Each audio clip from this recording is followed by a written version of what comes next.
Hello, everyone, and welcome down to the Chicagoland Speedway for the grand finale, the granddaddy of them all, the Autism Awareness 165, right here on the Aussie Sim Commentator channel for the Output Racing League. And this is the night where we decide our Team Watson Racing setups chase for the Cup champion. See, cars are just in the pits right now, getting ready to do a pit party for the enjoyment of you guys at home. And we also have a link for you guys to go check out the Autism Awareness Chevelle.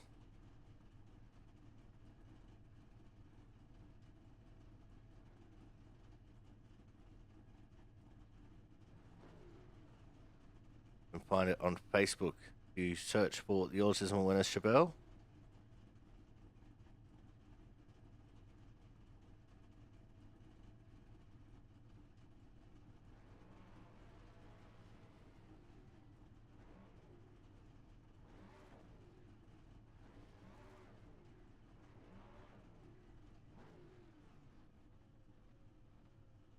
Everyone very slow to get off pit road, apparently. There's no one on track.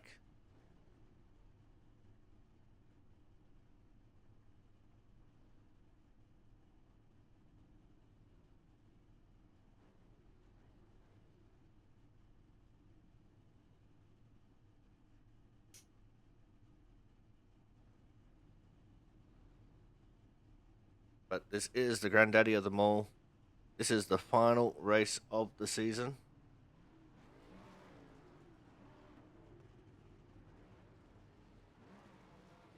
If you'd like to donate to help out the Autism Winner Chevelle, the link for that for a Venmo payment is on the website, on the Facebook page there as well.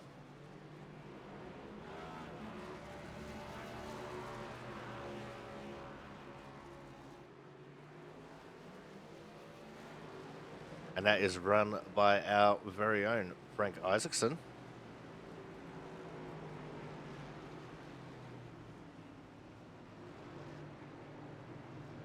Let's have a look at the championship points. Well, I'll have a look and describe to you guys what the point situation is.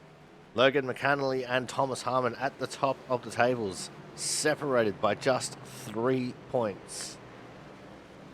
Those two are our top two competitors in the Team Watson Racing setups chase for the Cup as the field's getting ready to go green here. Scott Rickard in third. He is 18 points off the lead. So he is still in with a mathematical chance. Austin Collins in fourth is technically still in with a chance, but he is an outside chance. So McAnally, Harmon, and Rickard are our big focus for this race.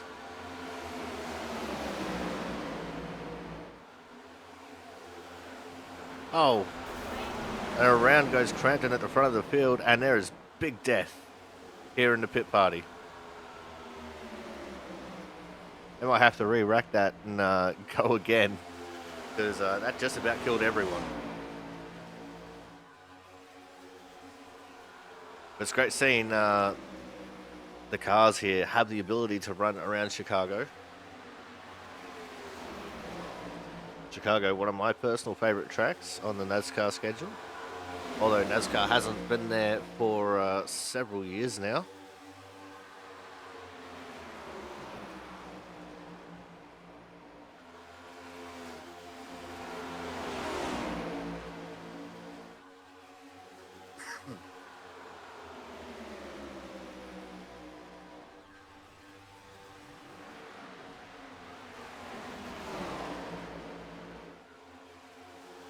It's going to be quite the challenge for these drivers. I'm hearing there's quite a nasty bump in the middle of turns 3 and 4 that the drivers have to deal with. We just saw it. You hit it wrong and it can send you absolutely sideways. Plus there's a mixture of loose and tight around the entire track. And they reached the top of their rev limiter, going down the back straight, entering 3.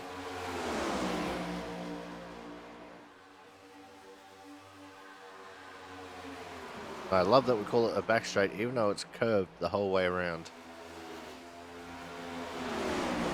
Technically, turn 2 doesn't end and turn 3 doesn't start.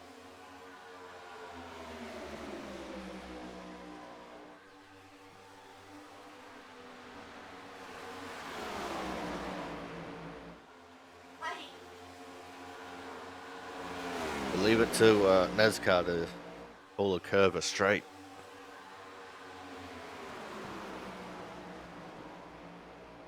So you can see points leader and favourite to win the championship, Logan McAnally, currently on top of the time boards with a 29.359, closely followed by Matt Horton and Thomas Harmon.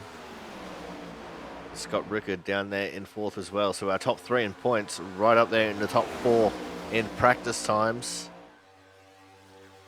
McAnally is the one that they're trying to beat.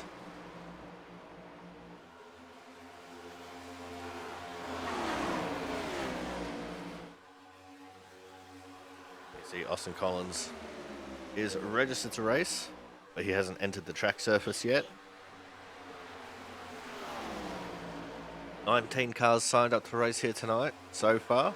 At 34.53 strength of field. Actually surprised there's no Chris Champeau yet. I don't see Andrew Griesbaum either.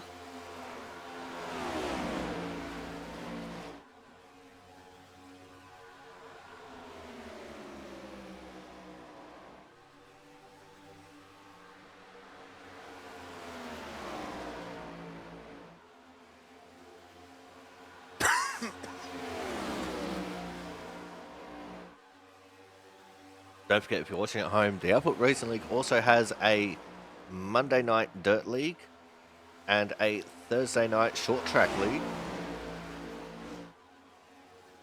both of which are currently running street stocks.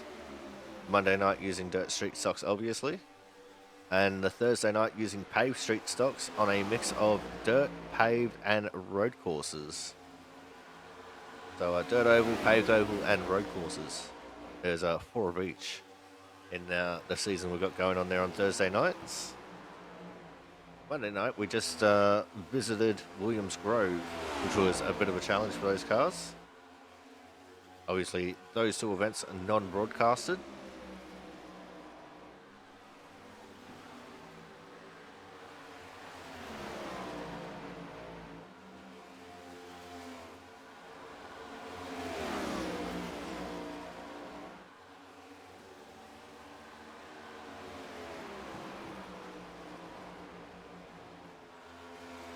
Let's have a look at the complete standings that we have going on here at the moment.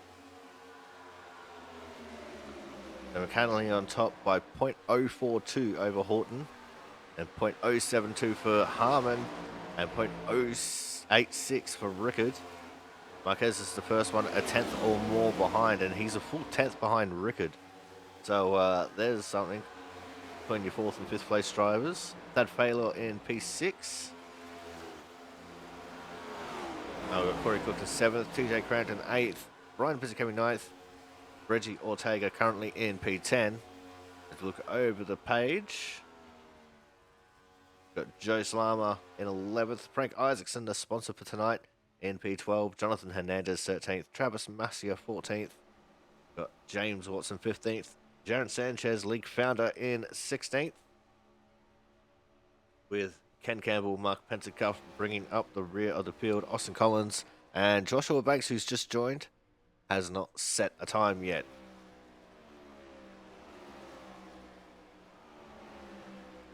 Brian Pizzicami sitting in the pit lane. Go back to on-track action.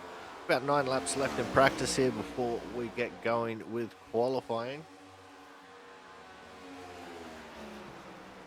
There's a couple of theories about how these guys are going to qualify. It's going to be the whole risk versus reward treatment. Do you risk running high and running a cropper of the bump, or do you just send it and hope for the best?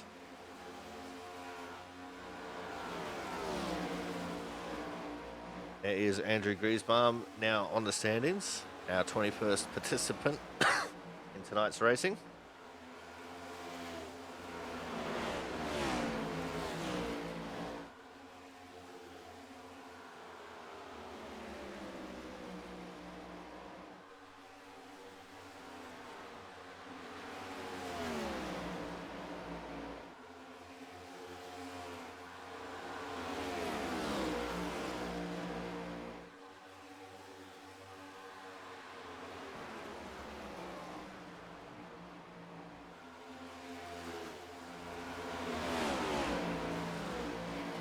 So for Thomas and Logan, I think obviously Logan wins, he wins.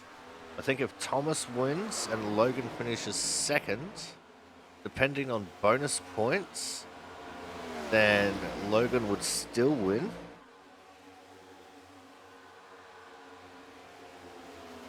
But if Thomas gets fastest lap, qualifies pole, and leads the most laps, I think it goes down to a tiebreaker.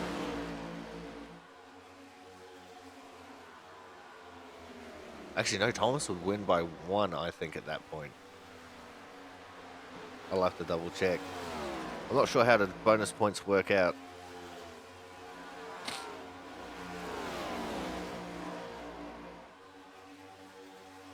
But pretty much Thomas would need Logan to finish 3rd or lower to get the win.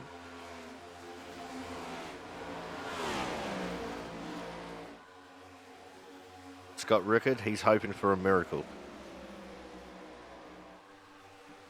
And then, of course, as I said earlier, the driver of the 74,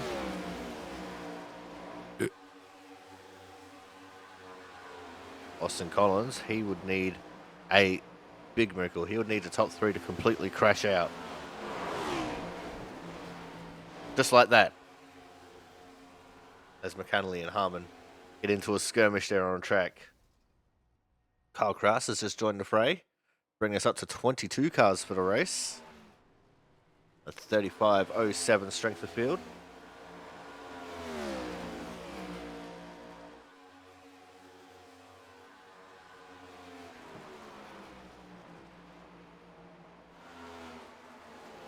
And Austin set a time so far good enough for 13th here in practice, as time is ticking down.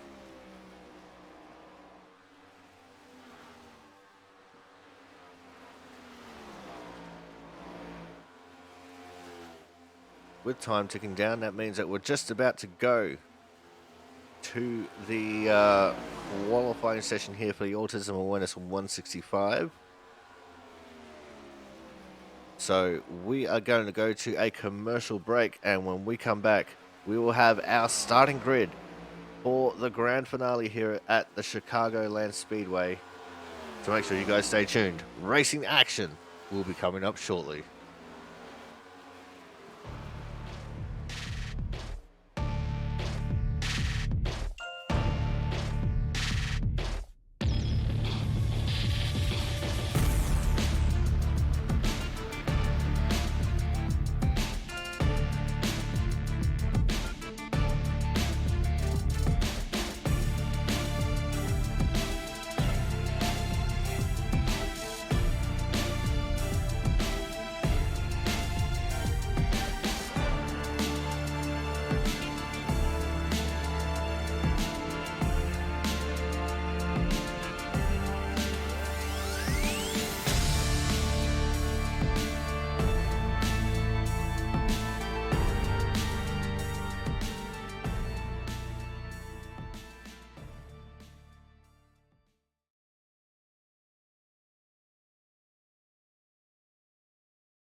Welcome back to the Chicagoland Speedway for the Autism Awareness 165 in the Team Watson Racing Setups Chase for the Cup. Qualifying is complete.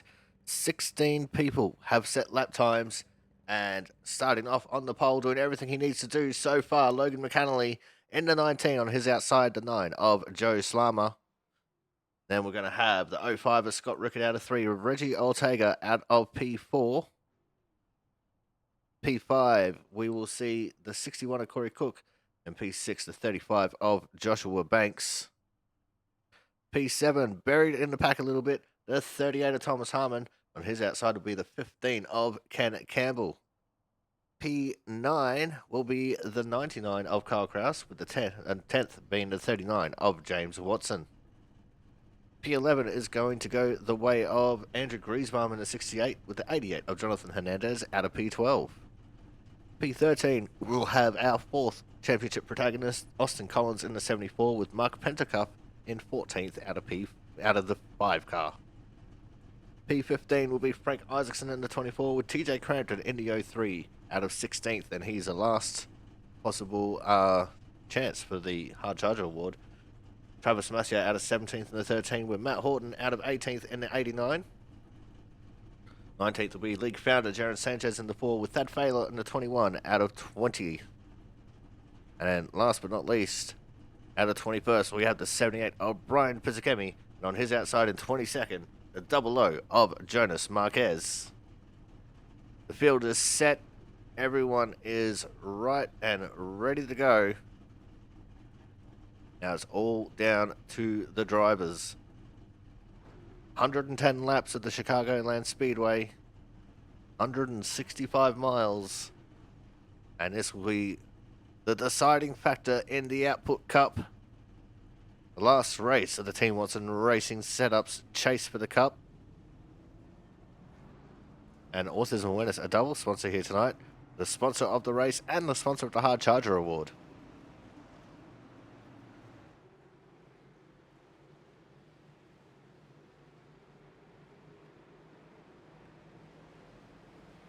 Frank Isaacson, a long-time supporter of the Output Racing League and of the broadcast. And as I said, if you click the link in the pinned comment on top of the chat here on the Twitch stream, or if you're watching this on YouTube, it'll be in the description. Go to the Facebook page for the Autism Awareness Chevelle, and you can donate to Frank so he can go to more car shows and spread the autism awareness. And it is a beautiful Chevelle as well. I strongly advise you go check it out.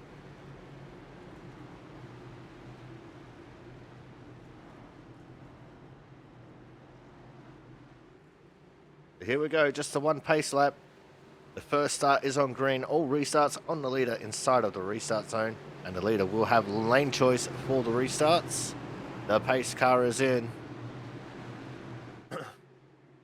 The pulse goes up, the breath rate goes down, and we are green for the final race of Season 1 2025, the Autism Awareness 165 here at the Chicagoland Speedway.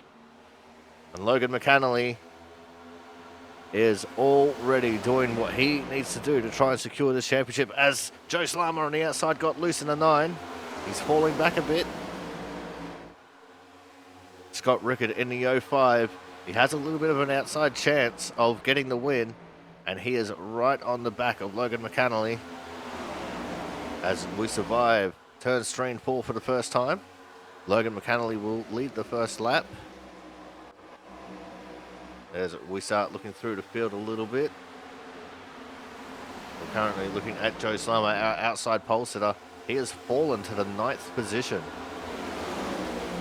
And he is in the middle of a big battle. They're 3 wide as they go down through turn strain 4. Kyle Kraus in the middle of Austin Collins and James Watson.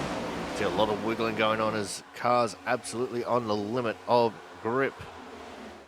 Go back up to the front. There was a little bit of a battle there as Reggie Ortega is trying to take over the lead from Logan McAnally.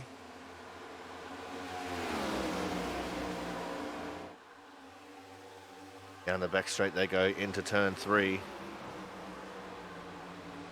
And tonight it's terrifying turn 3, especially with the bump in the track.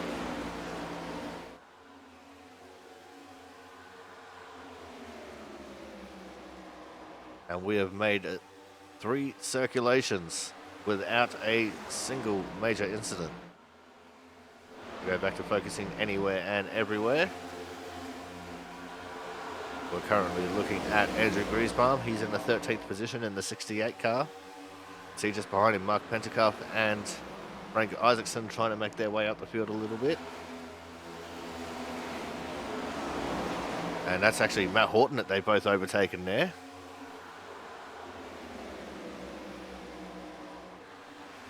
Horton looking like he's trying to conserve his tyres a little bit for later in the run. Although he just fired it around the outside in turns 1 and 2.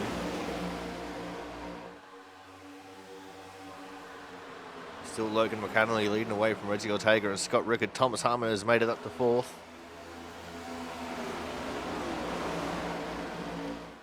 The outside line looking like the place to be right now, as tyre pressures have equalised a bit.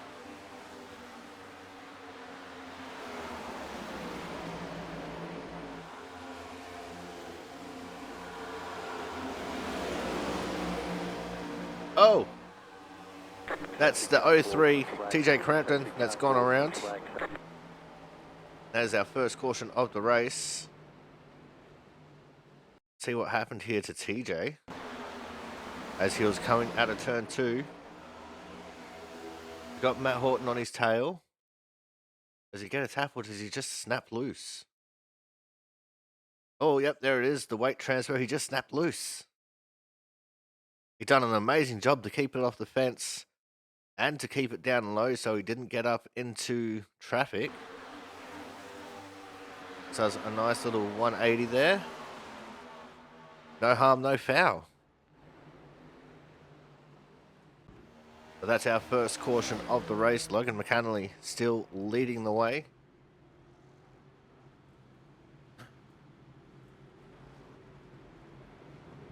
That was the first caution on lap 6 of 110. And we got no. They're all trying to psych each other out with pit stops. Slama was the first one to pit. There's Watson, Horton, Pizzakemi all coming in as well. Marquez, Baylor, Sanchez, and Crampton.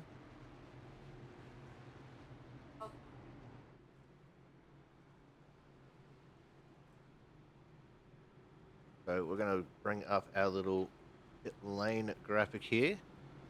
We can see them as they come off of the pits. And Watson's going to be the first one off.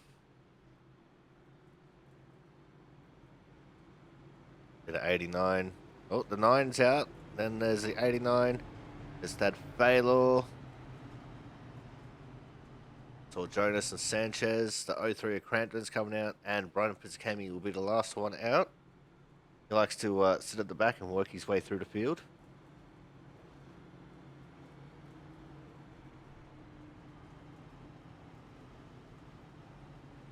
So now Logan McCannley can choose what lane he wants to start in for the restart here. And he can go at any point after he enters the restart zone.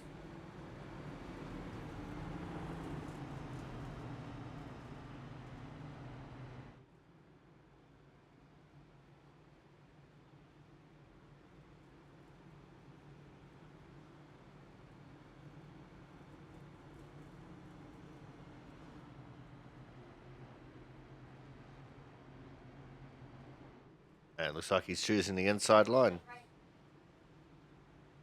We're going to get the restart here at the end of lap 9, which means it's going to be 101 laps to go.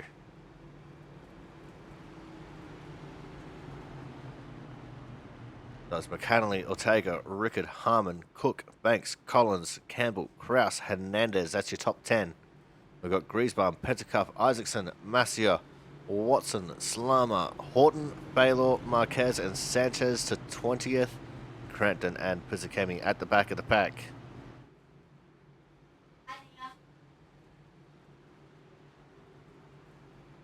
So here we go for the second start in the race. The first restart. McAnally is keen to go. He's just about drag racing the pace car into turn 3.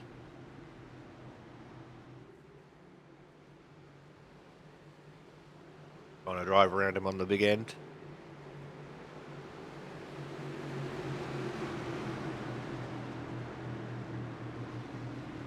Pace car is in. And he goes right at the very end of the restart zone there. But look at the jump he got. Thought Scott Rickard would have had a better start than that, but he's still battling side by side with Reggie Ortega there for second. And McAnally did not get a good run through turns 1 and 2. He's now in the middle of 3 wide. He could be seeing his championship hopes starting to slip. Oh, Ortega! Had a big butt wiggle and slammed the fence. And oh no, that's going to be his race over. His car not looking healthy in the slightest. Go back up to the front of the field. And our top 3 in points are our top 3 on the track. And if Harmon can make this move stick, which he's drifting up, couldn't quite get it done. But if Harmon had gotten second there, then they would have been in points order too. But we've got someone playing spoiler with Banks getting into this. Joshua Banks. Oh, and I saw smoke in the background there. Caution is out. Trying to figure out who it is. Oh, we got a big one.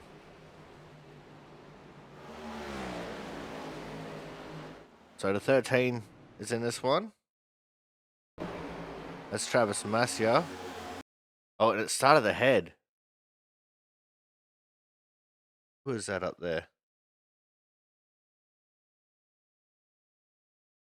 Let's see if we got the 61.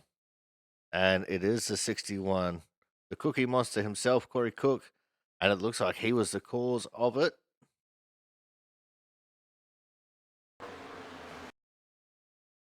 Coming down into turns 1 and 2.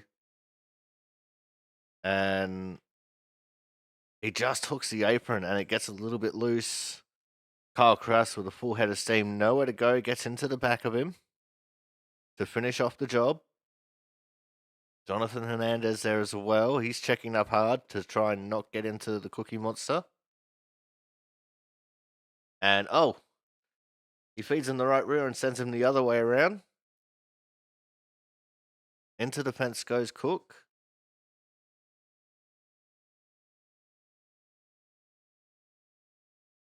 And I'm guessing that's the wrong number again. So what happened here to the 13 of Masia? Oh, he gets loose because he sees Corey Cook up high. He's on the brakes. He's trying to get low. He's still saving it here. And oh, the 21 of Phalor. He got loose as well. Gets into Travis. I also see the 4 of Sanchez has gotten a piece of something. What happened to Sanchez? Oh, Sanchez just runs up on the situation. And it looks like the 00 of Jonas just got a little bit out of shape there. So we had a lot of cars involved in that one for our second caution of the race. Logan McAnally still leading the way, as it looks like we're about to get the 1 to green here.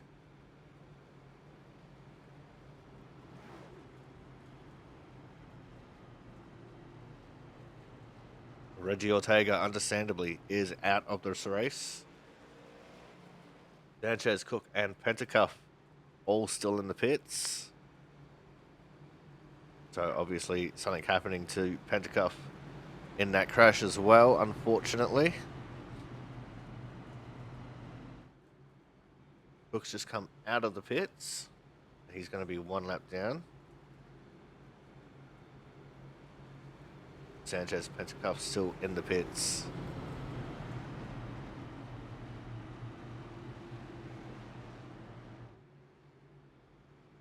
Here we go. Attempt number 3. We're getting a start. The second restart of the race. And we'll only have 15 complete at the end of this one, so 95 laps left to run.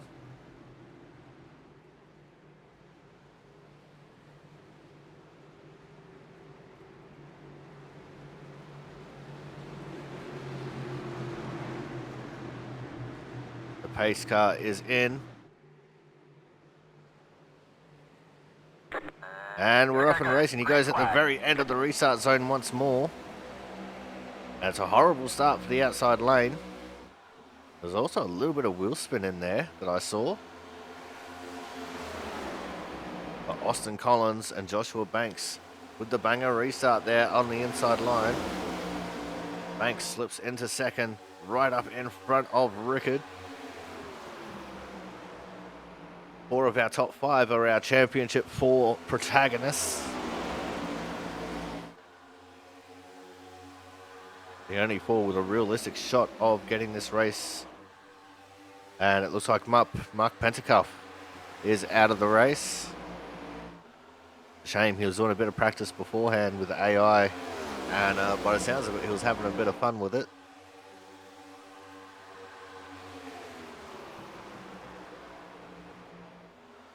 So let's look through the field once more. Everyone will be a little bit on edge with the way these cars are driving, especially with the instability of turns 3 and 4.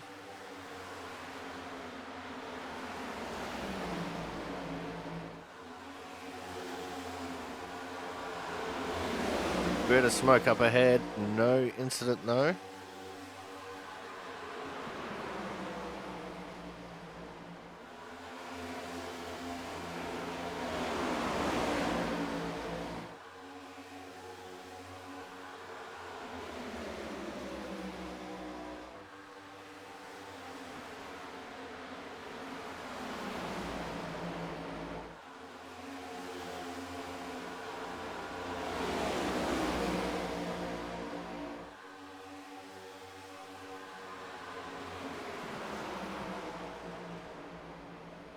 And it all seems pretty quiet on the rest in front, although Andrew Griesbaum with a big sideways moment there in 3 and 4. Oh, Thad Faylor, there was a car there, mate. Caution will be out once more.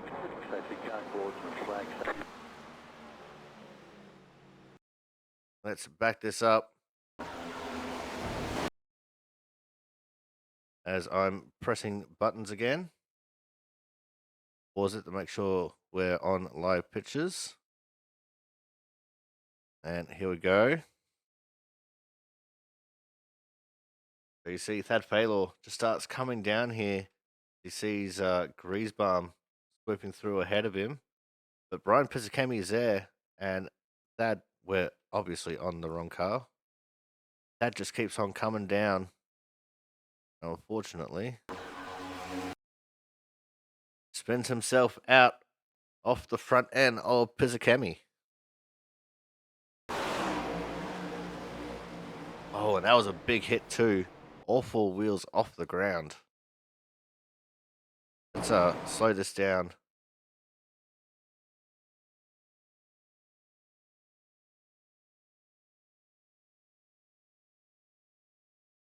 Right there, all 4 wheels off the ground. That is just nuts.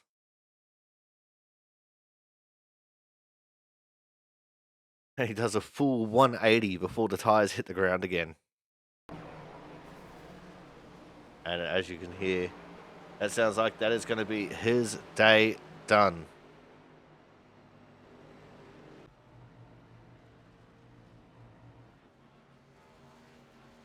And it looks like the Cookie Monster himself, Corey Cook, will get a lap back. So he's a lucky dog wave around. Quite a few cars have pit here, including Scott Rickard.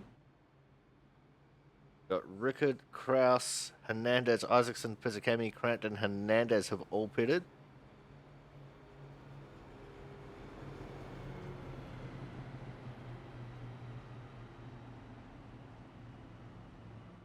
And we already have 4 retirements from the race as well, with Baylor, Pentecost, Sanchez, and Ortega.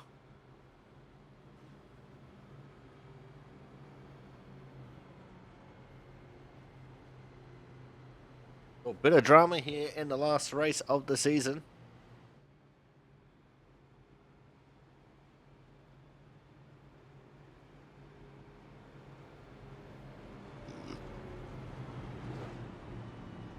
As I'm pretty sure we're about to go 1 to green here.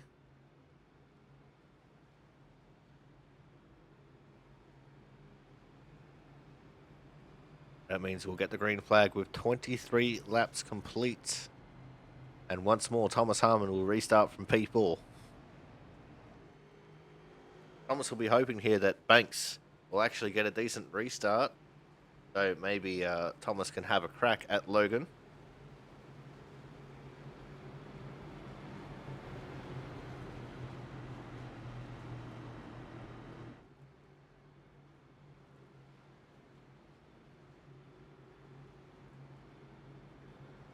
I'm pretty sure at this point, almost everyone will be hoping we can get some green flag racing in as well.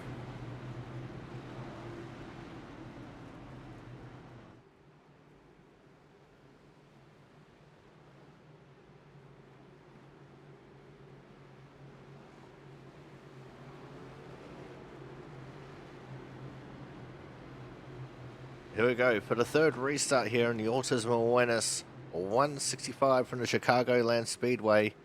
And the Team Watson Racing setups chase for the Output Cup. And Logan McAnally at the moment doing everything he needs to do to secure his championship here. Thomas Harmon just 3 points behind is right there. Although at this point it would be 4 points with the bonus point for leading a lap for McAnally. We fire off down the main straight into turn number 1. And again, a great start for the inside line. As our top half dozen or so single file out. First one out of line is the 39er James Watson in P6. There's 3 wide behind these guys. Back down to 2 wide now. We'll do the focus anywhere and everywhere technique. And it puts us towards this bit of a battle going on in the back. As that's Scott Rickard on fresh tyres trying to carve his way through the field.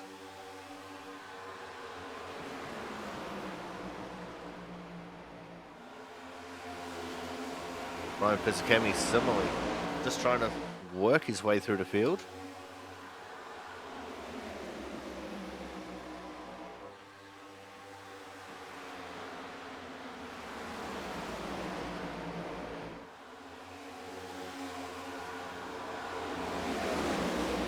Kyle Kraus making some moves.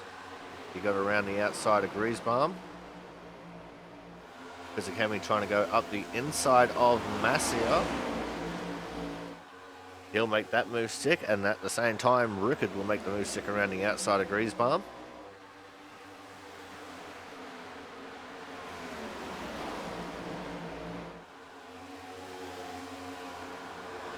Austin Collins has taken over the second position from Joshua Banks. Thomas Harmon still sitting there in P4. He's within striking distance. But he would just about need disaster to befall McAnally.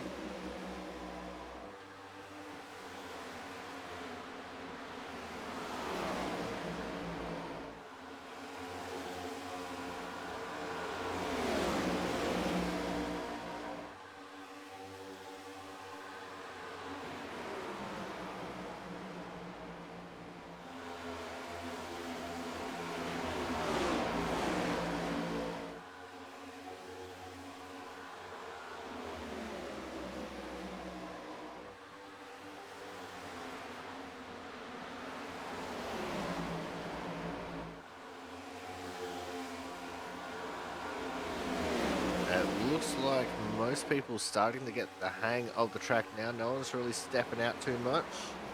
Everyone's kind of got the groove of things, so to speak. As that's another one down for Scott Rickard as he's charging back towards the front of the pack.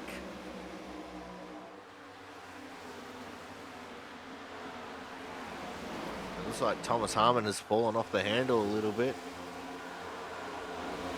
He's almost a full second behind McAnally as the front of the field has spread out.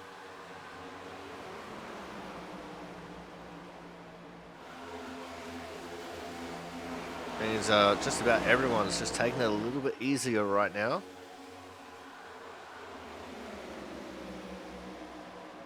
Austin Collins with the fast lap of the race so far. 29.558. Matt Horton the fastest lap of the last lap. 29.970.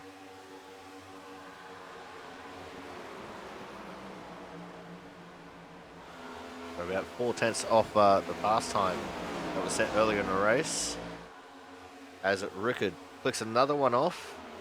He's now up to P8.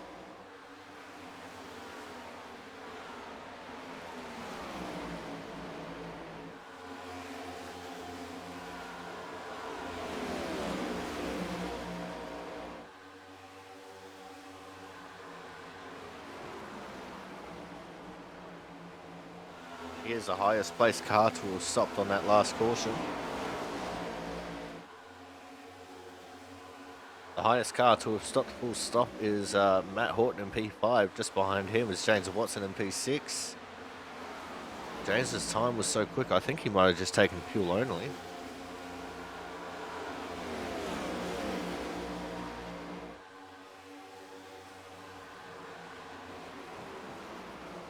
There was a bit of smoke on the entry to 3 there. Doesn't look like it's amounted to anything.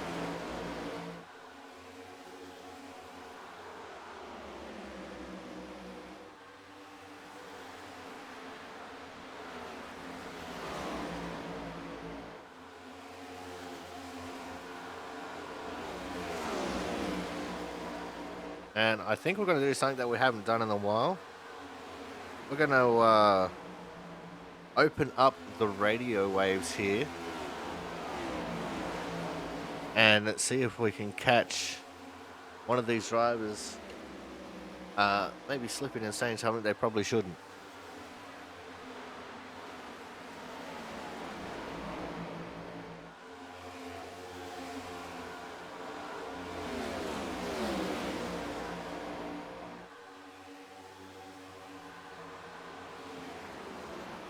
As we're now 35 laps into this race.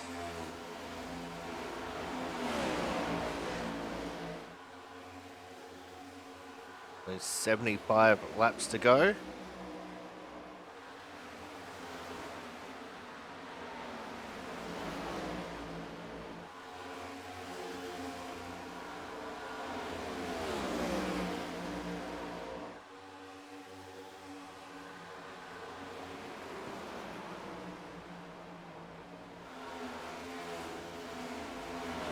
Still McAnally holding on from Collins, Banks, Harmon and Horton. Rickard has lost a couple, fallen back to 10th. See him on screen there. He's just in front of Ryan Pizzakemi.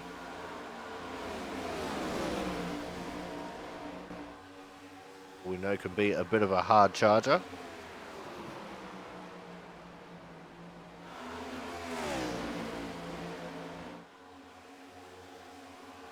It really seems we're just starting to slip into a proper output race here.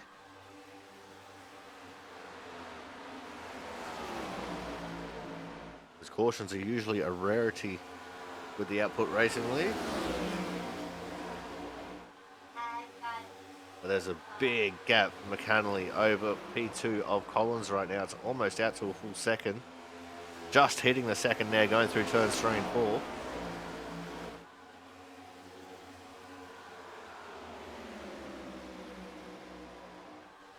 Harmon doing everything he can to try and close down the gap here.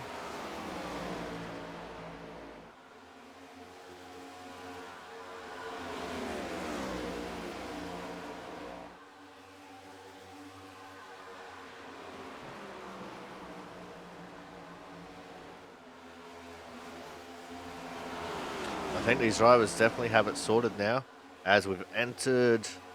Oh no, we haven't entered lap traffic. That was just Austin Collins getting absolutely monstered by Joshua Banks. I thought maybe they'd caught up to a lap car, but no. Just Austin seems to be struggling on this tyre set right now. And he's going to slip back to P4.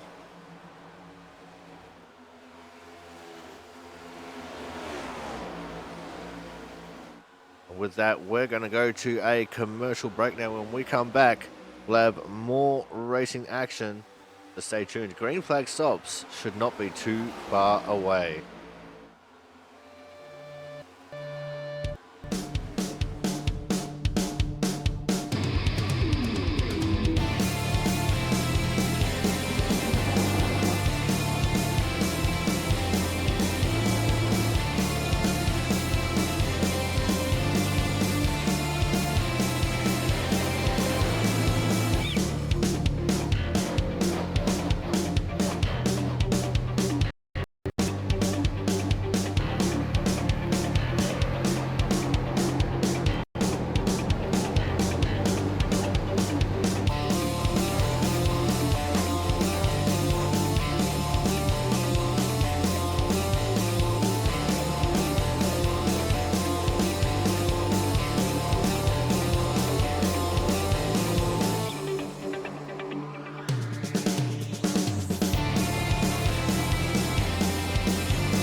Welcome back to the Autism Awareness 165 here on the Autism Commentator channel for the Output Racing League.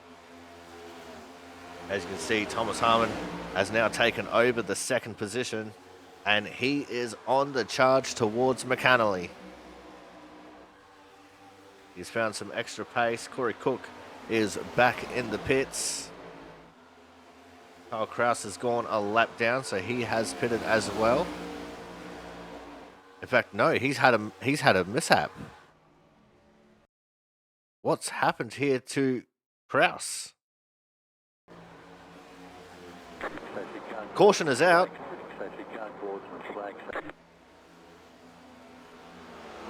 We're not going to slow down. Oh, so Kraus got loose in 3. He smashed the wall and then has gone into the pits. What happened here on this last caution? Oh no, it's McAnally, our leader.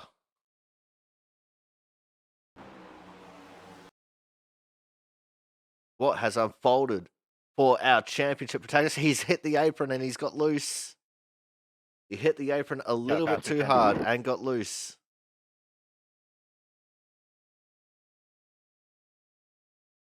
Oh, and he had the big overcorrect as well. Smashed it into the fence. We still have driver chat on, just in case anyone talks over the radio. Oh no, Thomas Harmon got a big piece of it. So too did Joshua Banks. I think Austin Collins has gotten a piece of it as well. But the only one of our championship 4 who was not involved was Scott Rickard. But this does leave us with Thomas Harmon currently in the lead of the race.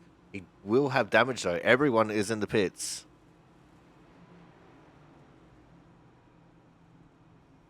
Let's get our pit lane graphic back up then. Thomas Harmon is going to have to take some time to get this thing fixed. Corey Cook, I think by virtue of being the only car still out there on the track, is going to get the Lucky Dog wave around. If not, then he'll just get the regular wave around. I think the caution came out while he was in the pits, so yeah, he'll get the wave around. He'll be 1 lap down instead of 2. You see Thomas Harmon still in the pits. So this is going to shake things up quite significantly.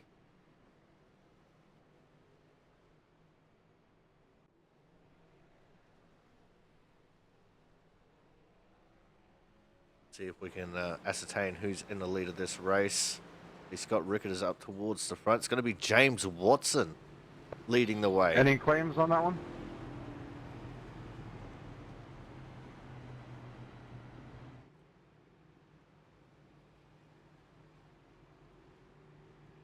As we're now going to turn off our pit lane graphic. I think Thomas Harmon's still in the pits, so yeah, he's going to go a lap down here. Austin Collins is still out on the track.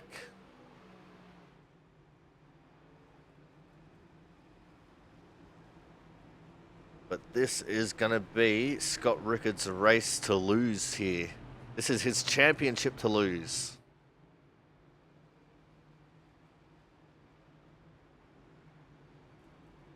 And I'm just hearing there's too much damage for Thomas Harmon. He is out of the race. Oh no, that is so bad. Thomas Harmon. OUT out. Joshua Banks is out. I'm pretty sure Logan McAnally is also going to be out. So our top two in points, Harmon and McAnally, out of the race.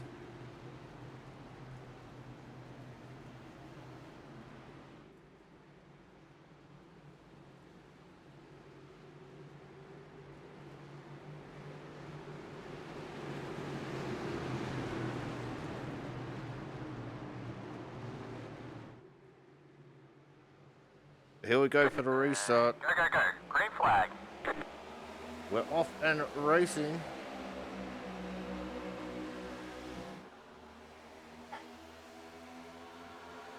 James Watson leading the way. Scott Rickett in P2. He's pretty much got it all sewn up right now as long as he doesn't make a mistake and put himself out.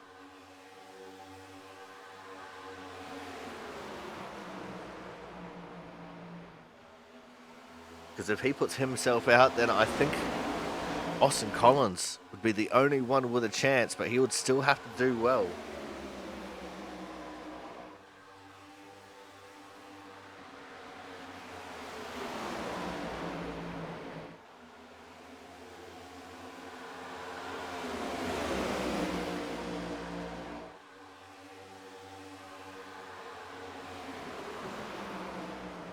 As you can see, James Watson has fallen off from the lead as Scott Rickett is driving away with it right now. As I said, this is his championship to lose. He's trying to get his second championship here in the Output Racing League.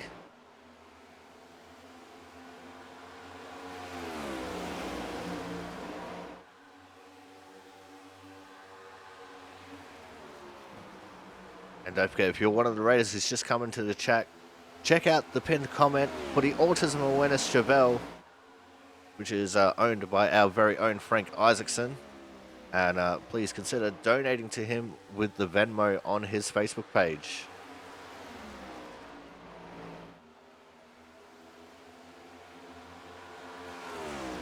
And look at the lead that Scott Rickett has right now. It's already out to a full second.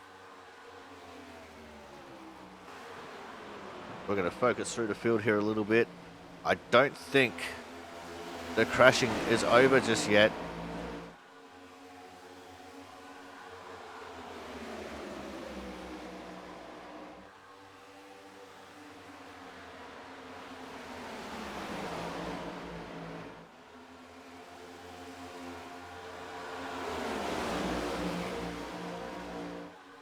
So I'm just seeing what Thomas is typing in the chat right now. Logan won the stage. Thomas got 4th. Scott was 9th.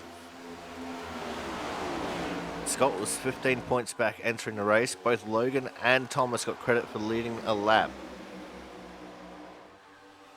I'm not sure how the stage points work out. I think it's 10-1 for the top 10. As sideways. That was Ken Campbell. There's a lot going on. Around goes the 13 of Masia. Caution is out once more.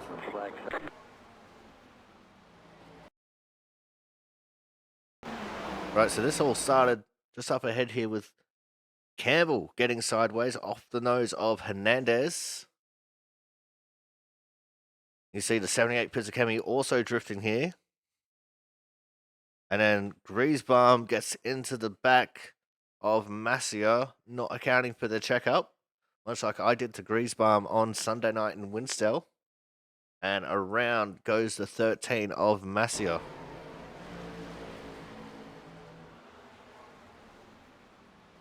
So these guys are definitely spicing it up quite a bit here for the last race of the season.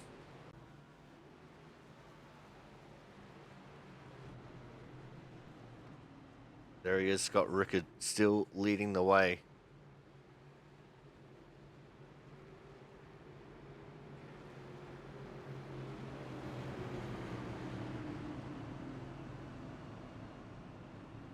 And I think with the way that the points have shaped out here for the stage, with the bonus points as well for Thomas and Logan, that mathematically puts Austin out of the chance of taking home the championship. So the only one that can win it from here that's still on the track is Scott Rickard, but he has to win. And he has to do it while leading the most laps. So he can't let anyone past him here. We have several cars on pit road. We've got Crampton, Campbell, I'm pretty sure Watson was in the pits, Marquez, Collins, and then, of course, Harmon, McAnally, and Kraus still in the pits from their earlier incidents.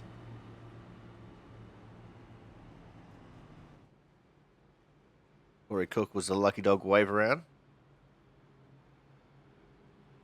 Let's open up the radio waves once more, see what we can hear from the drivers.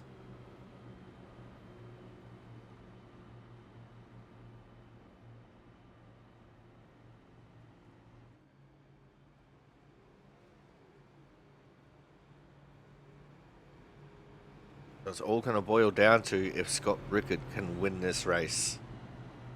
That's pretty much the deciding factor right now.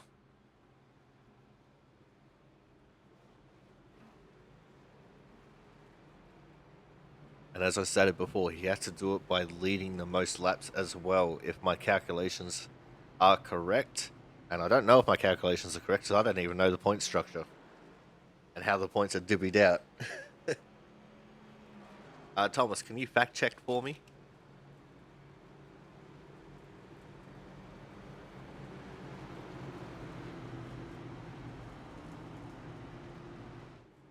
See if you can figure it out for me.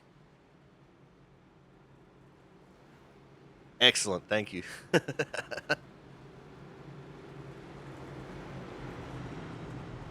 here we go. There's 14 cars left in this race. Scott Rickard chose the inside line. And remember, he can go anytime after he enters the restart zone.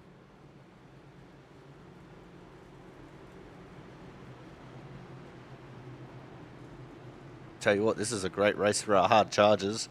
I think at the moment, Jonathan Hernandez would probably just about be the hard charger award winner. In fact, no, it would be Frank, 15th to 5th.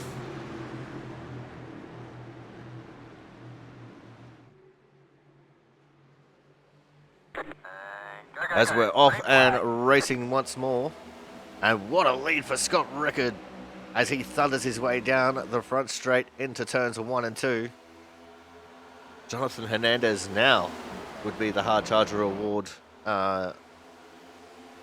potential winner if he can hold on to second.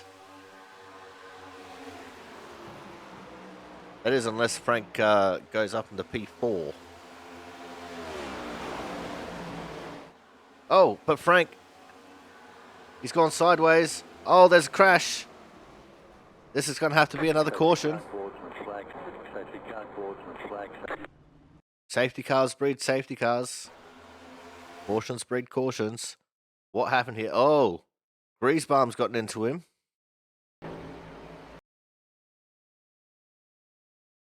I don't know if that's Griesbaum's come up or Frank's come down. There was contact made between the two drivers. And Frank's gone up into the fence. the Autism Awareness car in the beautiful chrome colours. Now let's see what's happened to the 03 of Crampton here. There was slight contact with Slama by the looks of things, while they were both trying to avoid Frank. And unfortunately, Masia and Marquez nowhere to go, and around both of them go. Any claims on that one? And synchronized spinning action.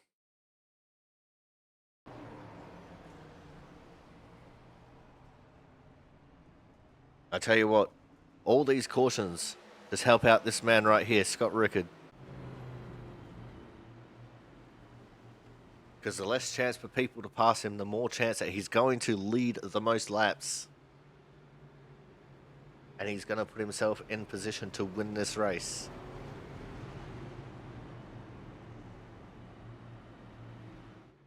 I do believe he doesn't have to pit. But it might be advisable that he pits sometime in the near future if we get another caution. Just for fresh tyres.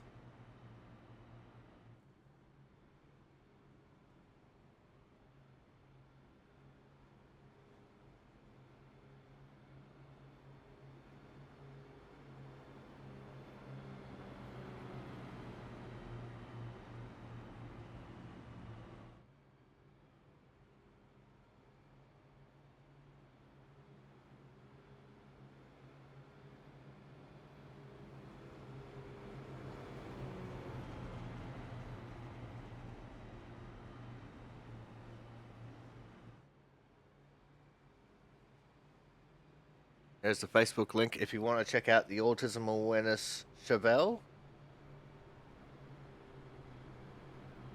And please consider donating as well to Frank Isaacson. He helps keep that Chevelle going. And Thomas is doing the math, and he doesn't think Rickard can win even if he wins this race. So it's going to be tight. We'll have to wait and see.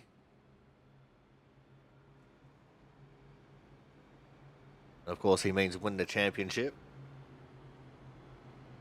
So we'll see. It's a silent battle between Logan and Scott right now.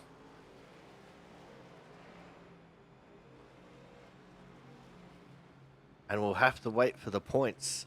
Hopefully the points get done immediately, so we can find out whether Rickard is going to win the championship or whether McAnally is going to be the posthumous champ.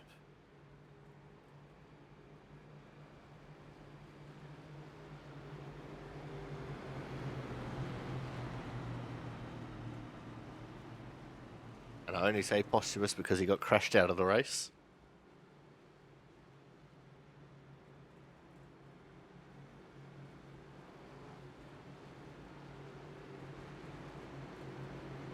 So I did say right from the get-go, Logan McAnally was doing everything right at the start of this race. He qualified first. He led laps.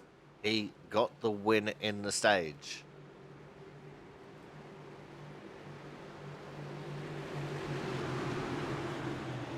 And that might be all he needed to do to take home the win. I'm not sure what I got. But here we go. We're off and we're racing once more. And again, another excellent restart there for the 05 of Scott Rickard, as he's pulled out a gap over Hernandez and Horton. Frank Isaacson is still in the field. Travis Masia looks like he's in the pits, out of the race. Possibly too much damage on the 13 car.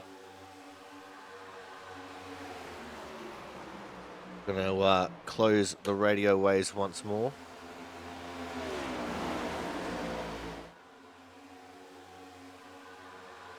We started with 22. We currently have 13 on the track.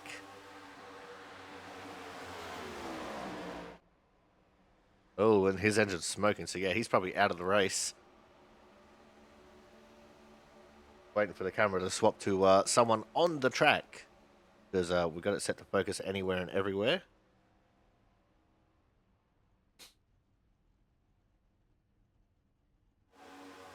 Someone says that bump in the turn 3 is scary.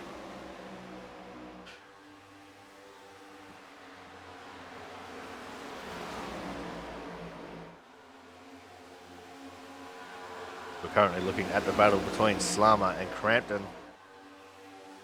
Crampton been involved in a couple of cautions this race so far. I think this is actually the most cautions we've had on a championship finale race in our history. We had quite a few of them. Both championship races and cautions in this race.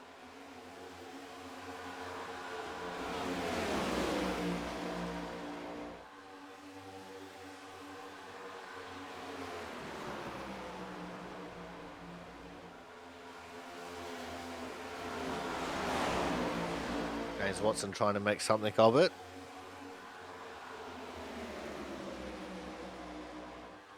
TJ Crampton's moved up into P4. He's actually the one in line for the Hard Charger Award right now. He did set a lap time and he started in 16th.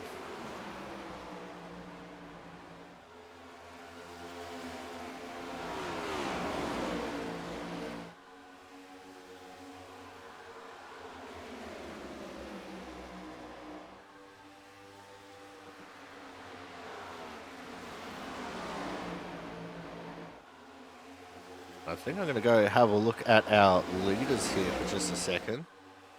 Because Matt Horton, he doesn't care about the championship. He really doesn't give a shit. He wants a win. It's been a while since he's had a win here in the Output Racing League. And that's also my one for the broadcast.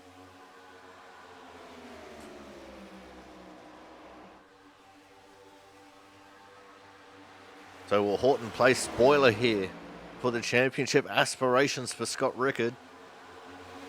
That is the question on my mind right now.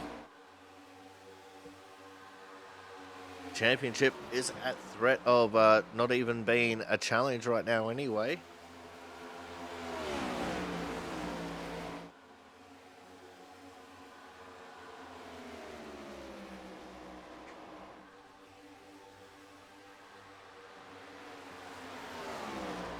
See Horton running the low line, Scott running the middle.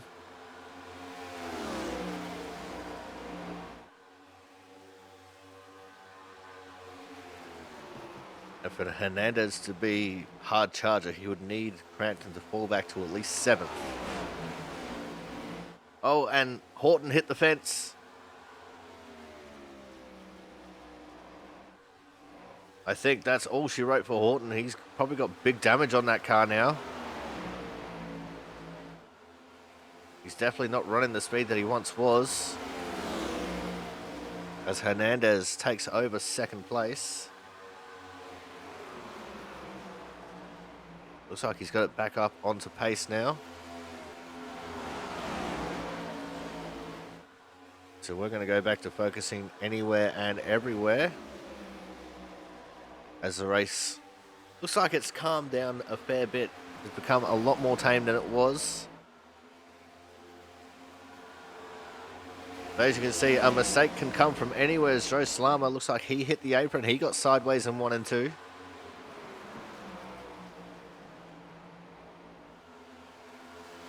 Did the exact thing that Logan McAnally did in his incident, except he didn't overcorrect it like McAnally did.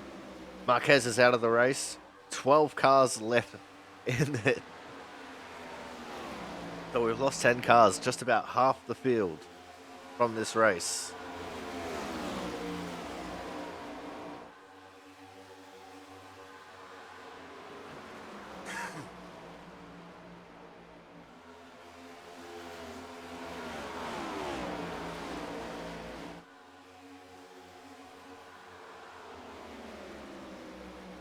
Things have definitely chilled out quite a lot.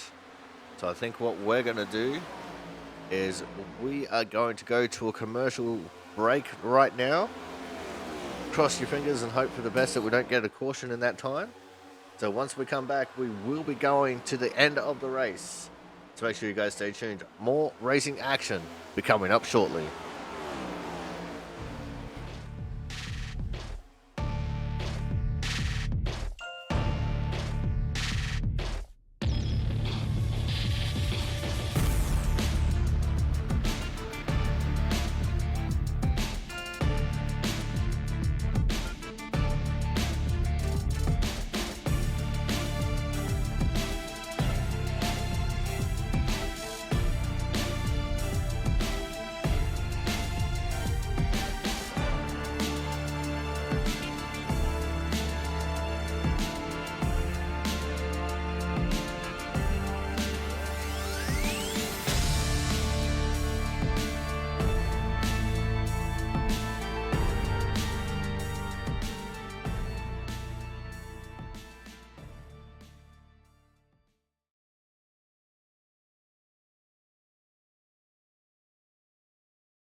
welcome back to the Autism Awareness 165 here from the Chicagoland Speedway in the Team Watson Racing Setups chase for the Output Cup.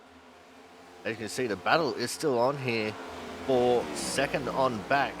Horton has clawed his way back to the back of the 88 of Hernandez, and he's going to dive to the inside to retake second position. As Hernandez back into third. And Scott Rickard has a 1 second gap over these guys right now.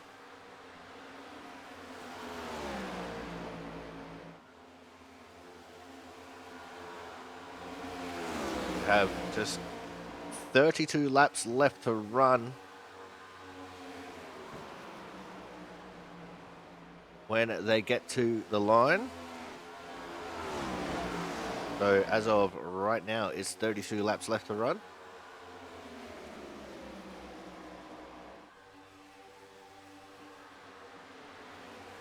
Big battle going on for the fourth position between Slama and Crampton.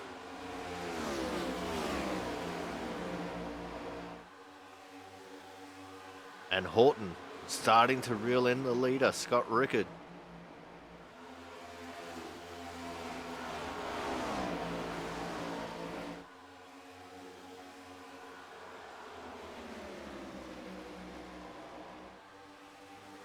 Let's go to the back of Rickard's car here.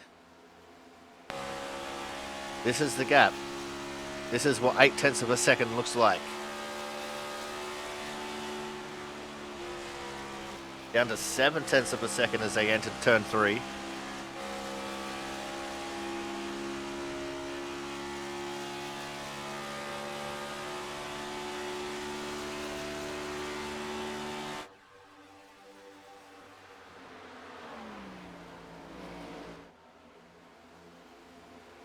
The sun's starting to set in the distance.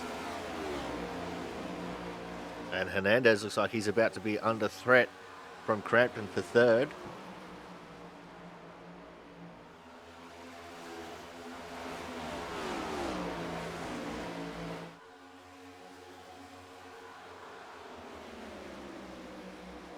And something that I didn't think we'd have to encounter, possibly in the next few laps, will be lap traffic with Austin Collins and Frank Isaacson.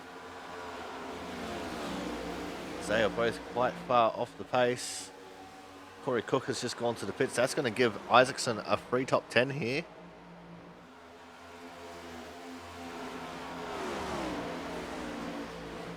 As the Cookie Monster himself has gone back into the pits.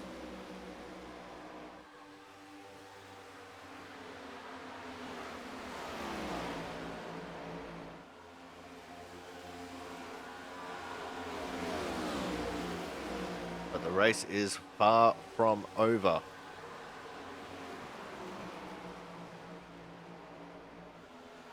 Around a track like this, a mistake can happen anywhere and everywhere.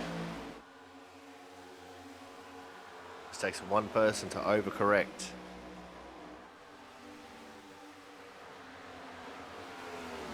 Just like we're seeing with Logan.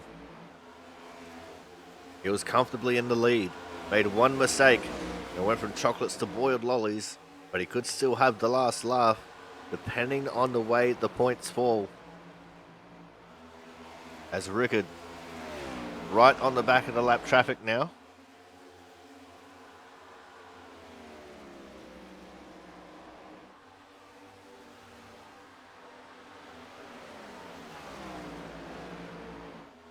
This has been an awesome season of the Output Racing League.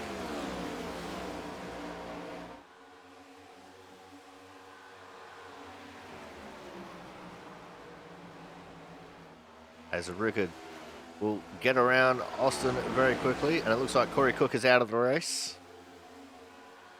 So we're now left with just half the field in this race. 11 cars on the track, 11 cars in the pits or in the garage.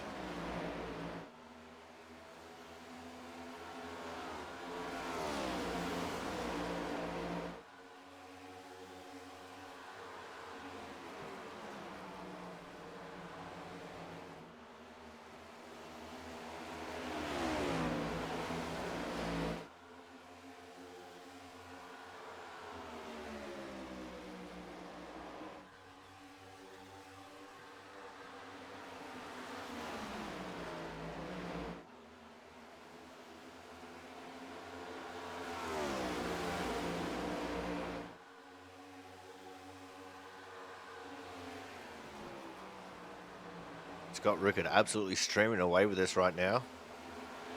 23 laps to go at the line.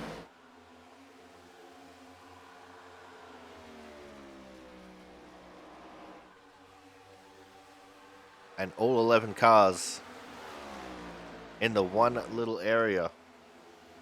They're all separated by 3.5 seconds right now, with Griesbaum at the back of the pack. That does include both lap cars, as the action has definitely cooled down a lot. So Crampton has taken over the third position from Hernandez. And if he can maintain it, that'll definitely seal up the Autism Awareness Hard Charger Award for this race.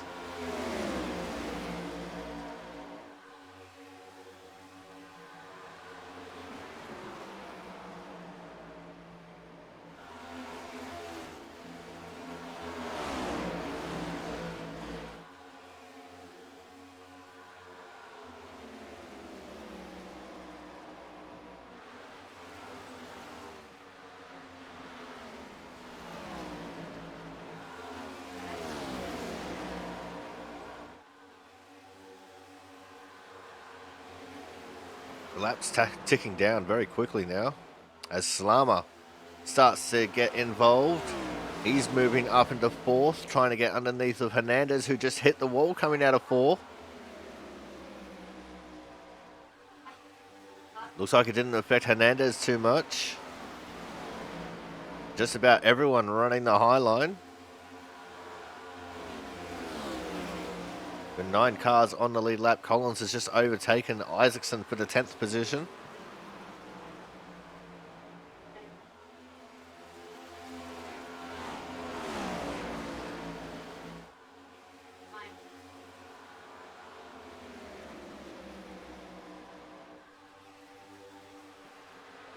Now Horton's starting to come on strong now. He's now only got 0.4 of a second between himself and Rickard. Horton, the fastest car on track last lap. He did a 30.431 to the 30.560 for Rickard.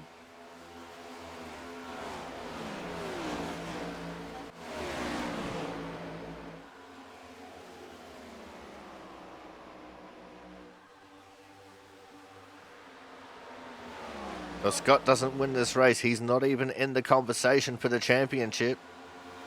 If he does win, then we have to have a look at the points. He will have the most laps led, plus the bonus point for leading the lap, plus the points for 9th in the stage. But he did lose out compared to Thomas and Logan when it came to the stage points.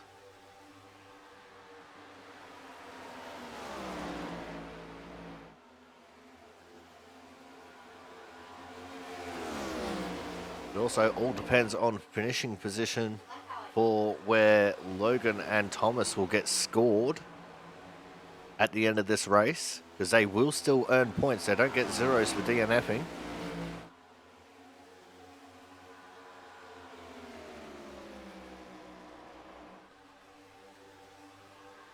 Looks like McAnally will be scored as 17th possibly.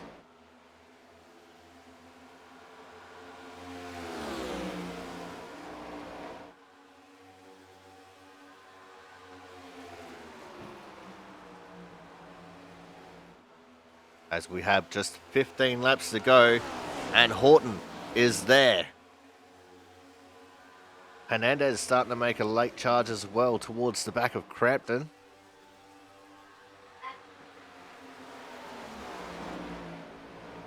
I think the only thing Scott can hope for right now is a late caution. So if he gets a late caution, everyone will have to pit for tyres. If you don't pit for tyres at this point, then you will be screwed on the restart.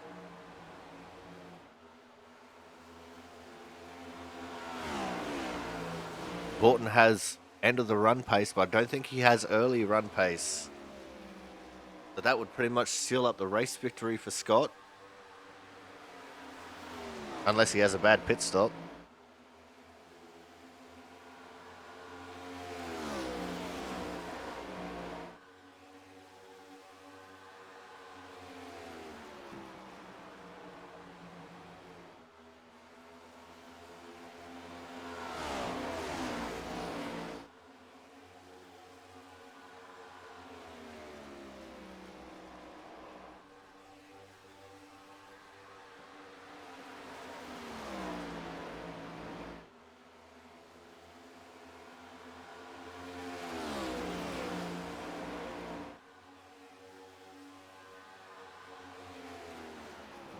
But Horton seems to have slowed down a little bit here in the last couple of laps. Scott was an entire 10th faster last lap.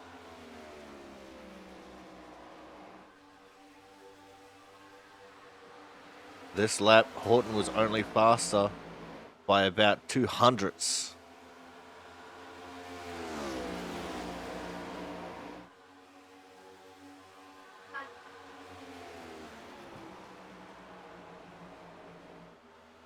The fast time for the last lap was actually Ken Campbell at 30.305.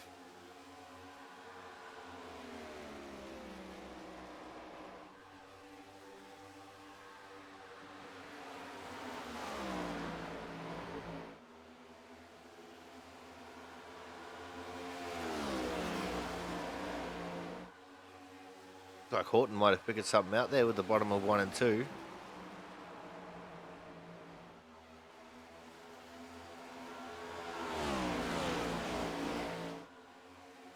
Griesbaum was the fast time last lap.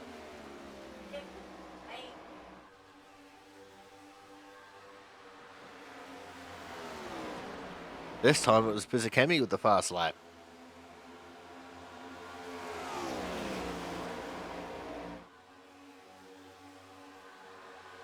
You'll also see TJ Crampton in the 03 slowly catching up to our leading pair. 9 laps to go at the line. Time is ticking away.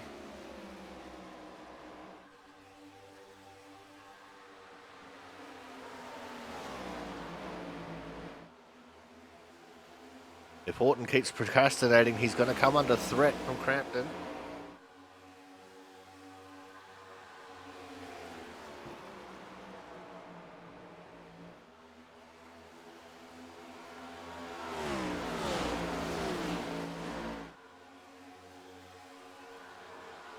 Crampton all up in that cool jam.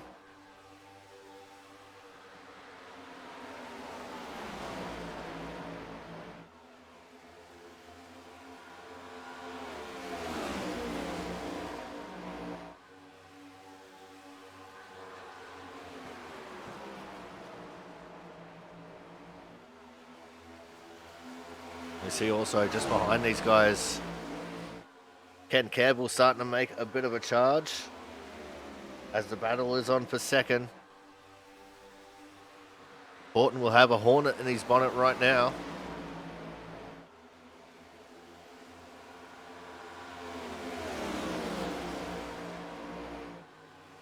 Doesn't want to lose out to Rickard, and he definitely doesn't want to lose out to Crampton. But look at the speed. The speed from Campbell. He has closed up on these two since they started battling like it's nobody's business. He was the fast time the last lap.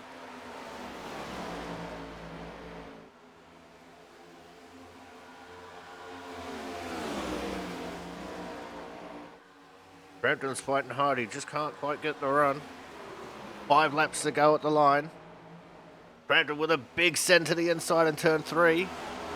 And he'll take over that second position. Horton with the momentum from the high side. He's going to take it to the inside here in turns 1 and 2.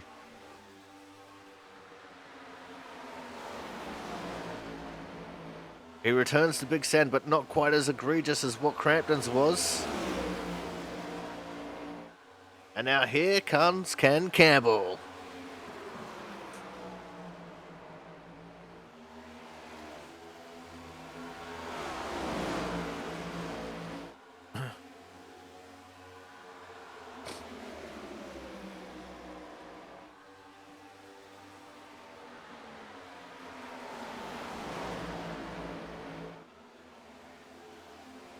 Campbell, who's worked his way into third. He's going to look at trying to take second away from Crampton. Can Crampton defend from it?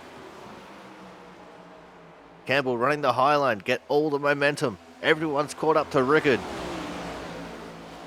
I think Rickard slowed down so he could watch this in his mirror. There was a block.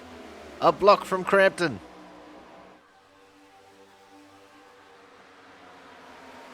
That took away all the momentum Campbell had from coming out of turn 4. But now he turns it to the inside. You see Pizzicami's also coming. There was a wall hit there for Crampton.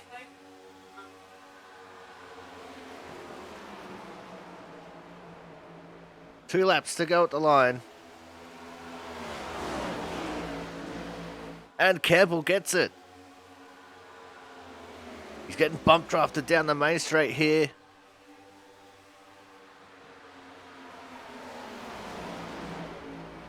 And now it's all going to be down to Scott Rickard.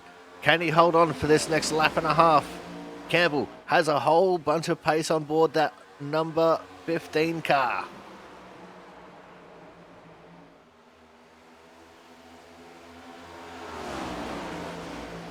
Just not enough room for him to squeeze his nose up there. White flag, last lap, last chance to win it or wear it. Possibly for the championship here for Scott Rickard. To the inside goes Ken Campbell.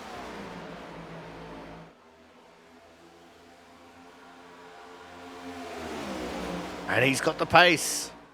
Rickard has the momentum.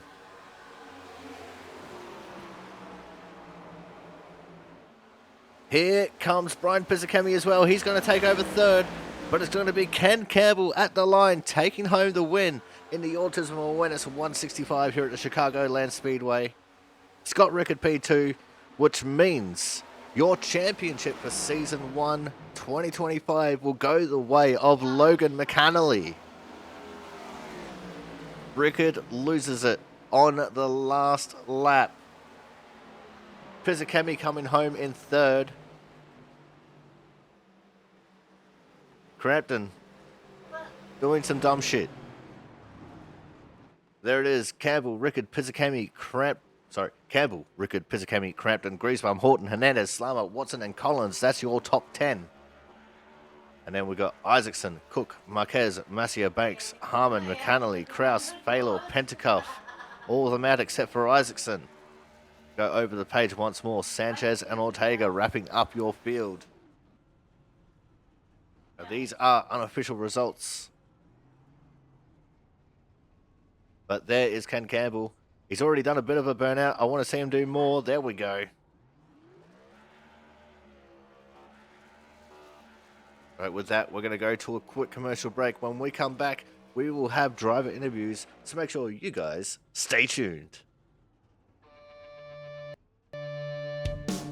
Alrighty.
All right, now it is time, as always, for driver interviews, and we kick things off with our Autism Awareness Hard Charger Award winner. And today's Hard Charger has actually refused interview. He seems to be a little bit on the angry side, and that is the '03 of TJ Crampton. It sucks that he didn't want to have an interview because he had a pretty damn good race, getting involved in a couple of incidents and working his way back up to the front of the field, just falling off a little bit there in the latter stages. So we're going to move on to P3 now, and P3 is going to be our ever hard charger driver, never qualifying, starting in the back and working his way to the front. It is, of course, the 78 of Brian Pizzacchemi. Brian, fantastic race for you, mate. You started literally on the last row, and you worked your way all the way up to P3 in what was an absolutely bonkers race. Yeah, absolutely. This race was a little chaotic. I think we all expected it from practice to be a little on edge the entire time, but man, that was underselling it by quite a bit. It went from tight to loose to, oh, I'm wrecking. I don't have any idea what's happening. It all within 2 laps, and it was just became a survival of the fittest. And really, it was actually a lot of fun, terrifying at times, but a lot of fun. Now, obviously, TJ, a little bit salty that he didn't get the podium there. You just pipped him at the line. What was it like in those last few laps? Just making sure you had the tire to make that charge at the end of the race, where I think you went from fifth to third in about 4 laps. Uh, Absolutely sending it 24/7. I mean, it was but it was one of those, like I said already, it was so on edge, having to kind of wait for the dirty air to stop making it so you go straight through the corner. And now I feel bad about, because I know TJ was doing really well. I just when I sent it off into turn 3, I mean, I planted that thing and gave him the slightest of nudges. It was a great race. I mean, I'm sorry that he's upset about it, but I mean, it was a great race. I don't know what more to say about that. And honestly, I think he should just take away that it was actually a lot of fun. It definitely looked like a lot of fun, and of course, with his frustration boiling over at the end of the race, a little bit of contact post race, but a very interesting race altogether in what was a pretty fantastic season for output overall. But I'm sure you, as among us, everyone, glad to get out of these cars now. Yeah, I'm very much happy to be done with this season. I'm looking forward to what we're gonna do next season, and can't wait to see how much I absolutely go out of my depth and hit every wall again. All right, now before we let you go, because obviously there's no race next week, who do you have to thank tonight for helping you get this podium? Well, I was gonna say my cat Rhea, but she did not want to join me tonight. She knew I was gonna be a failure. No, but I mean, it just that was just a good fun, good fun. I want to thank everyone for coming out every week. Congrats to Logan for winning the championship with a broken car. Now that's an interesting way to win. I love it. Yeah, I think he's You as the first posthumous champion we've had, someone wrecking out in the final race there. for sure. But also, thanks everyone for watching, you for broadcasting. I think I already said that, but again, I appreciate it week in and week out, Corey. You broadcasting and putting on a good show for everyone. All right, well, thank you very much for coming out, Brian. Congratulations on coming home with the P3 here at the death of the race. And we look forward to seeing what you can do next season when we go Gen 4 racing, I do believe. I believe that is the case. All right. So that was our third place getter here tonight, the 78 of Brian Pizzacami. Coming up next, we're going to have our second place getter here tonight, and he was in the championship chat for the majority of the second half of the race, but with that second place, will fall just a little bit short. Scott Rickard, oh mate, it all came down to that last lap, and you just lost it there with Ken just having that little bit better tire at the end of the race. Uh, yeah, I had to try. I had to push. I wanted to keep the lead, thinking that'd be the end all be all, and apparently wasn't at the end when with like 2 to go. I realized he was the one he's passing for second, and I was like, well, if he gets to my inside, I'm probably done because I can't turn to center anymore. So I blocked as much as I could going into the white flag. So I gave it what I could. A little bit. I need more tire at the end, like normal. Now it was a bit of a weird race, a lot more cautions than what we usually expect. The cars around here handle very differently. The very difficult setup, very difficult track as well, with the bump there in turns 3 and 4. And you actually made the choice to pit early in one of the cautions. What was the strategy behind that, and how did it play out for you with trying to get towards the front? Honestly, I just knowing where I was in points for being in third with like 18, 19-ish behind going into the race. I was like, I got to do something different. I was hoping I could get at least back up to where I was by the time the stage ended, but I didn't.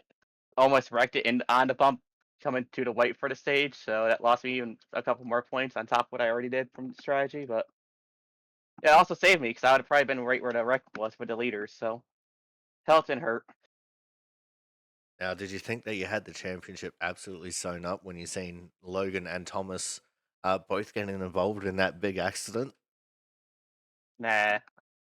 So, as soon as I lost 5, 6, 7, wherever stage points it would have been to both of them, I pretty much I need way more cars in the field for a chance with the points I was behind after that.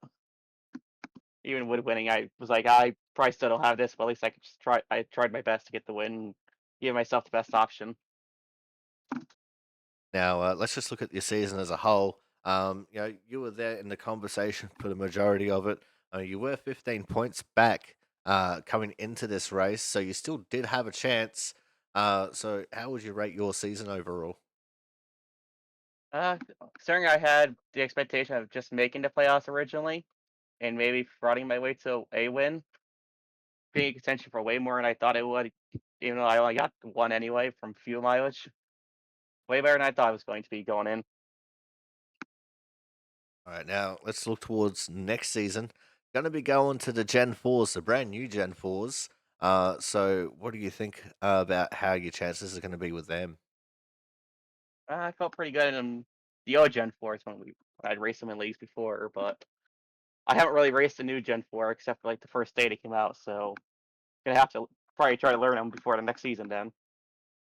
All right, Scott, before we let you go here tonight, anyone you want to give a shout out to?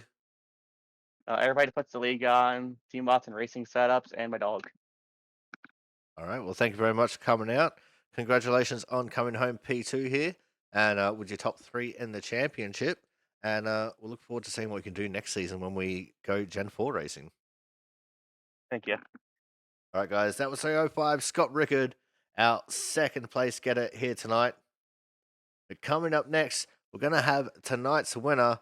And it's always a joy to get to speak to him because obviously tonight he was racing shirtless, so he didn't choke. It is, of course, the 15 of Ken Campbell. Ken, you came right on like a hot tamale there at the end of that race. That was absolutely fantastic.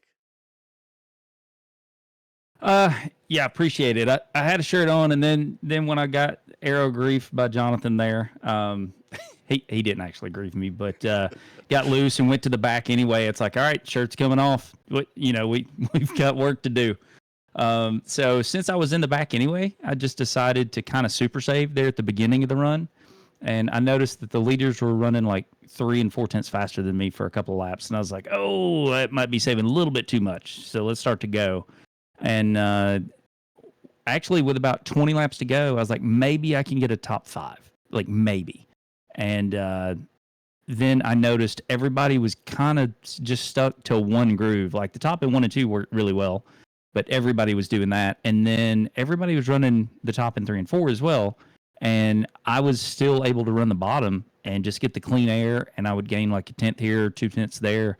And I was like, well, I don't know why anybody's like not doing this. And so I knew I had a really good car there at the end because I could run any lane that I wanted to, and everybody else kind of got stuck. And the only time I was a little bit concerned was I had two cars in front of me that were side by side. It was TJ and I forget who he was battling with for a second there, but I was afraid that the dirty air was going to be so bad there that I wasn't going to be able to get back to Scott.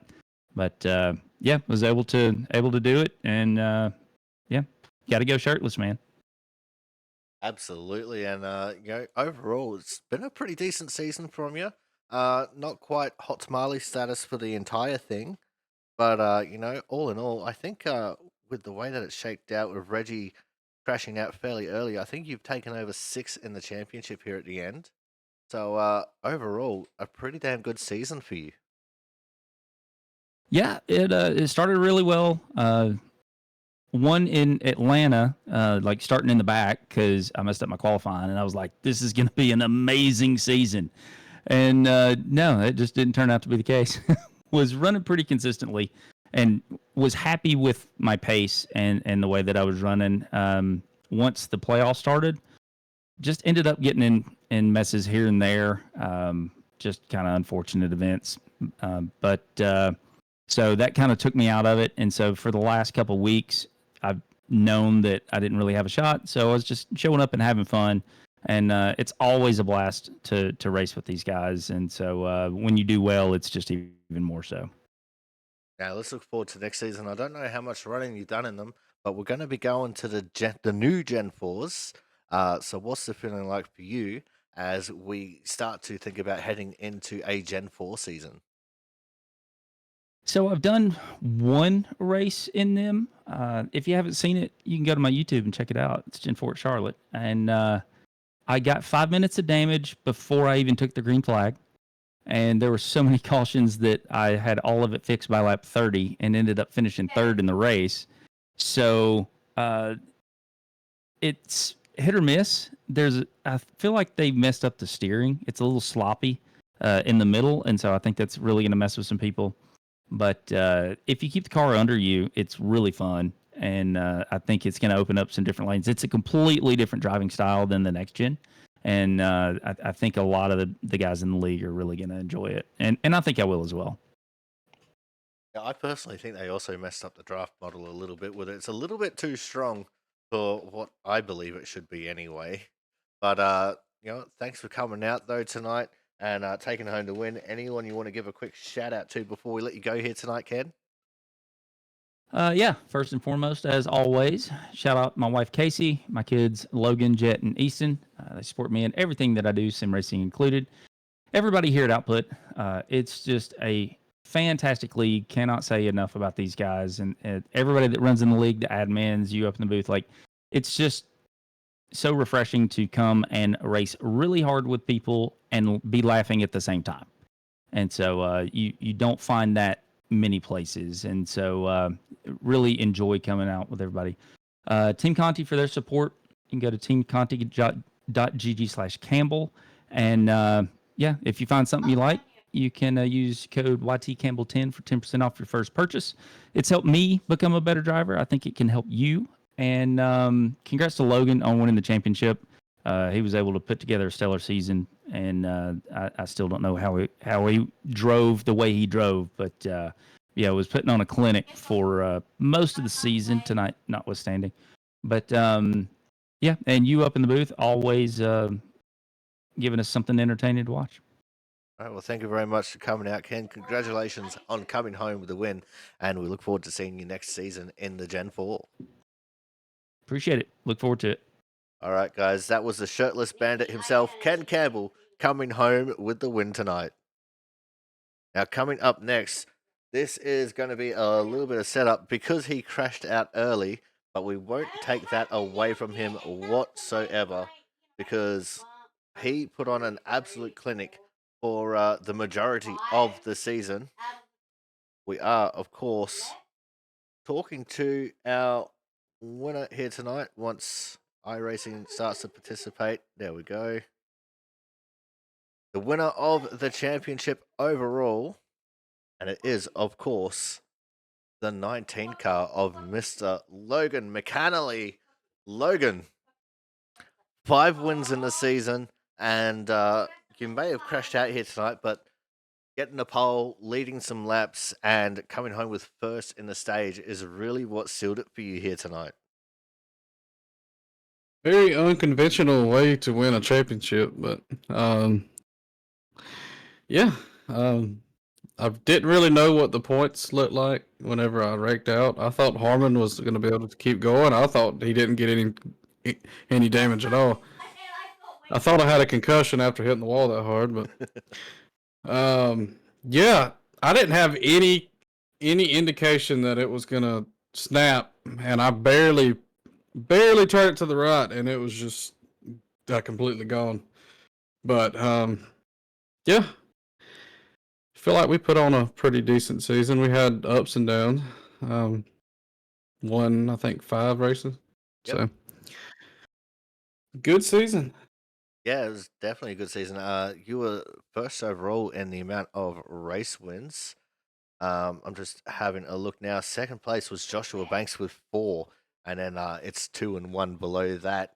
But a very, very decent season overall, and coming home with a championship. Especially, I think this is your rookie season with us, isn't it? So you know that makes it even more spectacular coming into a league where you didn't know anyone, you didn't know how any of them raced, and you still come home with the big W at the end of the season. Yeah, I joined because of Horton. I saw y'all running Daytona. I was like, that'd be pretty fun to race. I didn't even race Daytona. I wish I would have got to race Daytona. That'd have been great. But from Atlanta on, it was very fun. I mean, Atlanta was crazy. I remember we had that one road course. We had, remember Bristol. I sped on I missed my pit box, sped on pit road, finished like 20th. But yeah, it's been about middle of the season. We had some crazy junk happen, but I'm excited for next season. I heard y'all running the Gen 4, so. Yeah, well, let's get your opinion on that. I'm not sure if you've done much running with it yet. I've done one race with it in a different league that uses custom fixed setups. So what's the feeling like for you as we head into the Gen 4 season? I'm glad that it's running on a different tire model than what they've put on this car. I feel like you can save in the next gen now a little bit. I mean, Ken did it. He saved great, but in the Gen 4, I feel like it's probably just about like it was before, or with most of the vehicles. You got to save for the first half of the run and then you can go, but I think it'll be fun. All right, now before we let you go, anyone you want to thank for helping you get to the win here in the championship? Shout out to Horton. He had a great run tonight. I know it fell apart at the end, but shout out to you for putting on a broadcast every week. And shout out to everybody that runs the league, everybody that runs in the league. I enjoy racing with everybody. Maybe we'll have a little bit of a bigger field next season with the Gen 4 and it being a new car. Maybe some people will join and we'll have a hell of a time. All right, I'm hearing rumors that we might be able to entice the 17 of Christian Budd back into our racing fold because he loves the Gen 4s no matter what it is. So, you don't know him, but he's one of the most dominant champions we've ever had. So if we can entice him back with the Gen 4s, you guys are going to be in for a wicked time next season. Yeah, I'm gonna have to get some Gen 4 practice in because I don't even think I've ran a race yet. I think I've did a couple practice laps, but All right. Well, thank you very much for coming out, Logan. Congratulations on coming home with the season championship, and we can't wait to see what you can do next season in the Gen 4s. appreciate it. All right, guys, that was our series champion for 2025, season number 1, the 19 of Logan McAnally. And that is going to end things off for us here tonight. Thank you all so much for coming out. What a season it has been. I don't know the exact timeline, but I think we're going to have about a 3 or 4 week break here while we get things set up for the Gen 4 season. So until then, I have been your commentator, the Aussie Sim commentator. We'll see you guys for some Gen 4 racing.